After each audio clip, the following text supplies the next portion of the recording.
ஆரம்பத்தில் நீ என்னெல்லாம் சொன்ன? எவ்வளோ கஷ்டம் வந்தாலும் உன்னை விட்டு பிரிய மாட்டேன்னு சொன்ன. ஆமா, ஆரம்பத்துல சொன்னேன். ஆனா இப்போ நான் நினைக்கிற மாதிரி எதுவுமே இல்ல.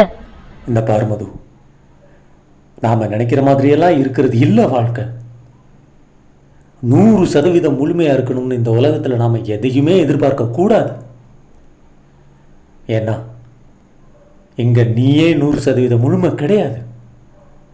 நீ மட்டும் இல்லை, இந்த உலகத்துல யாருமே 100% முழுமை கிடையாது. அதுதான் இறைவனோட படைப்பு, இயற்கையோட நியதி. ஆரம்பத்தில் நீ நினைச்ச சிவா நல்லவன், அதனால நீ அவனை காதலிச்ச. இன்னைக்கு நீ நினைக்கிற சிவா கெட்டவன், அதனால நீ அவனை வெறுத்துட்ட. உண்மை என்ன தெரியுமா? அன்னைக்கு நீ எடுத்த முடிவுலையும் தெளிவா இல்லை, இன்னைக்கு நீ எடுத்திருக்கிற முடிவுலையும் தெளிவா இல்லை. மனிதன் எடுக்கிற எந்த ஒரு முடிவுமே நிலையானதாக இருக்காது.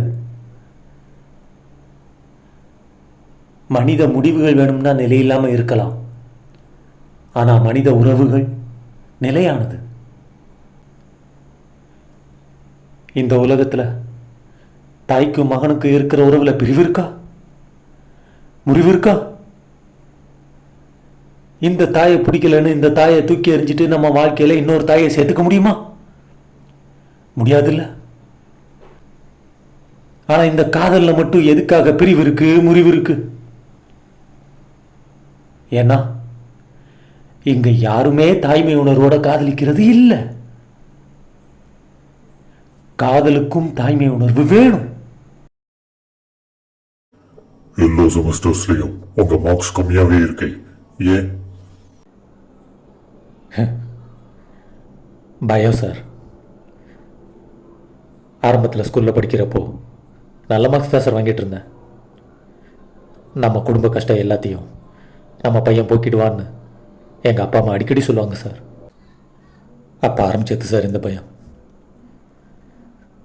நான் 5ஆம் கிளாஸ் வரைக்கும் கான்வென்ட்டில் ஆசை படிச்சுட்டு இருந்தேன். மாதம் மாதம் கான்வென்ட்டுக்கு ஃபீஸ் கட்ட முடியலையேன்னு என்னை கவர்மெண்ட் ஸ்கூலில் தமிழ் மீடியமில் சேர்த்து விட்டுட்டாங்க. இங்கே வந்து பார்த்தா எல்லாமே இங்கிலீஷ்ன உடனே நான் திணறிட்டேன் சார். என் பயமும் அதிகமாகிடுச்சு. பயம் படிப்புக்கு ஒரு பெரிய தடை சார். சார், இங்கே ஒரு பெரிய ரேஸே நடந்துக்கிட்டு இருக்கு சார். ஃபஸ்ட் வரலன்னா இங்கே யாரையும் மதிக்க மாட்டாங்க சார். என் பயம் நிரந்தரமாயிடுச்சு. எல்லா சாமியும் கும்பிட ஆரம்பித்தேன், எல்லா கோயில் கயிறையும் கட்டினேன்.